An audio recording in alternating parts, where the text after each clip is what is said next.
For more stories like these, go to www.social-tv.co.za, subscribe to us on YouTube, and follow us on our social mediums.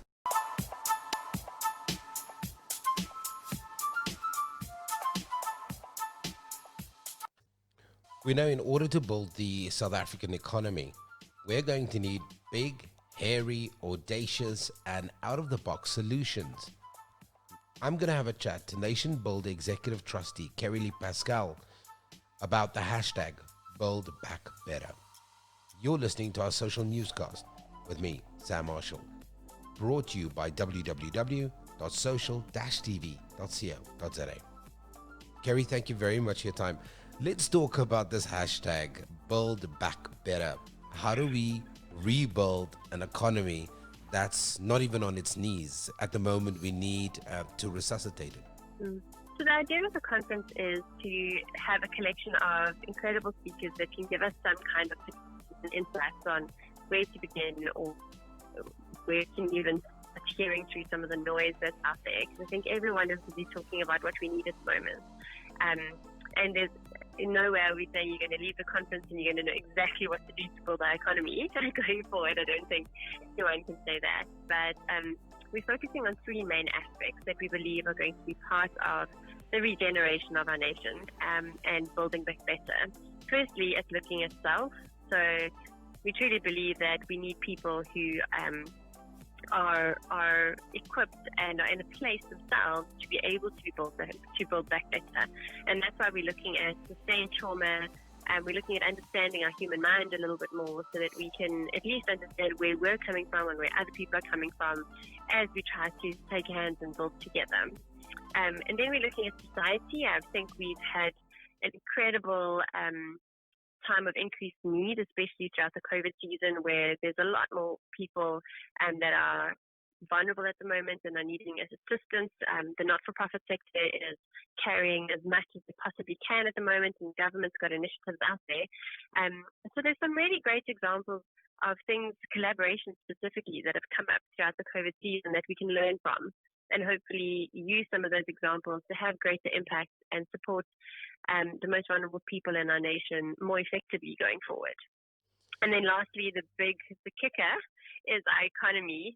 And so we're going to be having a look at our economy, and we know that our economy needs to be built back, and it's going to take some time. So how do we do that in a manner that's inclusive and equitable, and is going to have as many people as possible thriving in our nation? So we're going to be looking at the informal economy. We have a speaker that's talking about building our economic foundations differently, that's inclusive and equitable.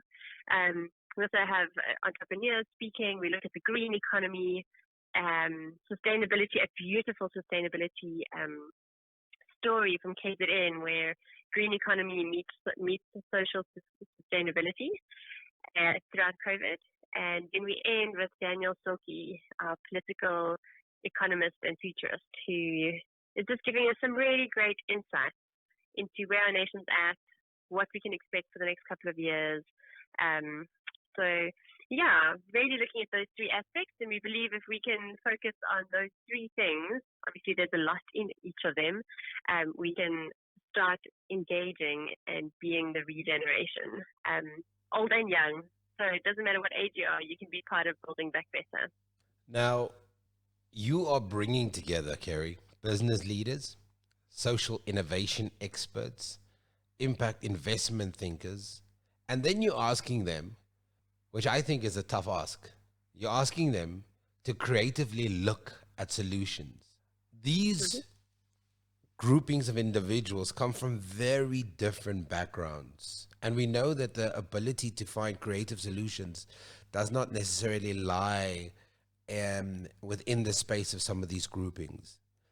Why did you make this conversation so incredibly difficult? Why did you not just talk about good people in good places and kumbaya each other and let's have positive stories and leave it at that? I think one of the things that we knew before COVID, but COVID has absolutely amplified, is that the only way we're going to be able to move forward is that if we pull together people from different industries. We have different skill sets, different knowledge, different understanding of our country's landscape from each of these different sectors. So in the social development sector, the not-for-profits have great understandings of how to empower with dignity and sort of build up people.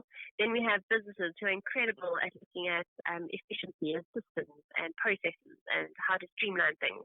We have government who's got a lot of the infrastructure and financing as well that would be needed to build back better. And so in silos, we're going to get nowhere. We have to start breaking down these silos and talking to one another, leveraging each other's skills, knowledge, understanding, and resources.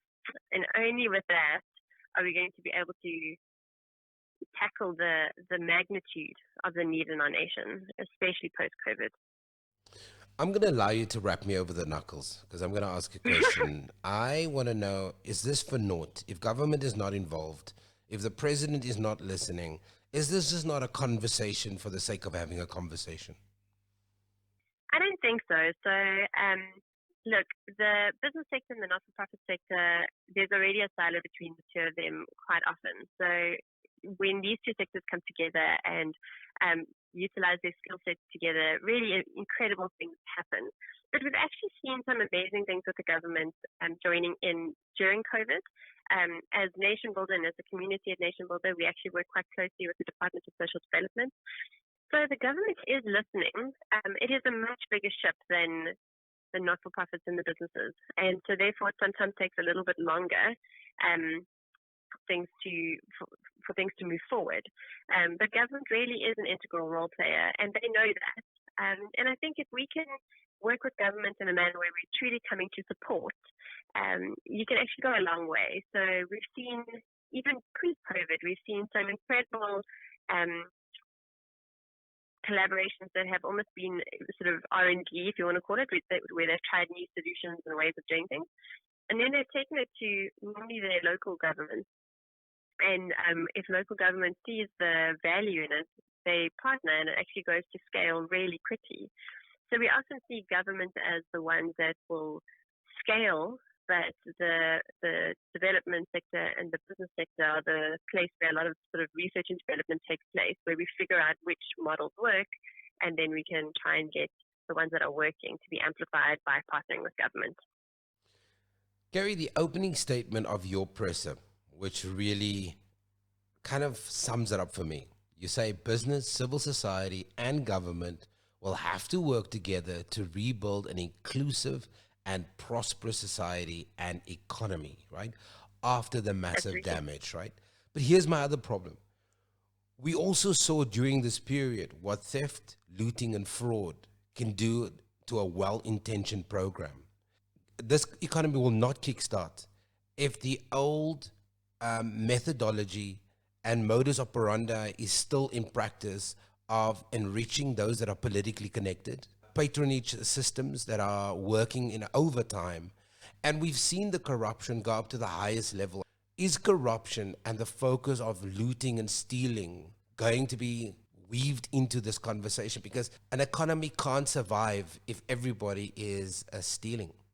So the idea of the corruption that we see in our government, I think, is something that definitely is impacting our economy. It's impacting on the way that our society is being supported.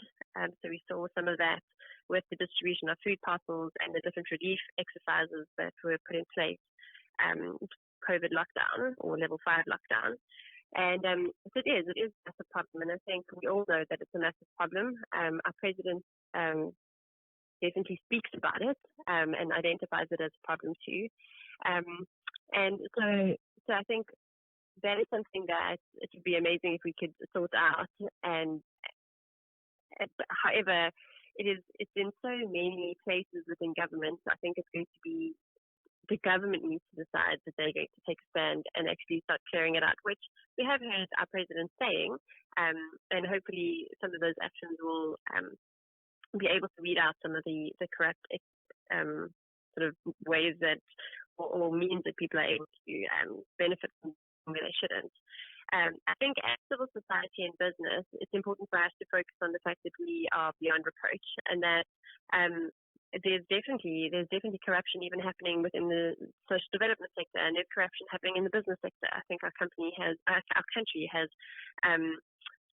corruption in many spaces, and I think whatever space you have influence in and whatever place you're working in, I think we then need to hold the banner as high as possible and go, corruption is not acceptable in this space.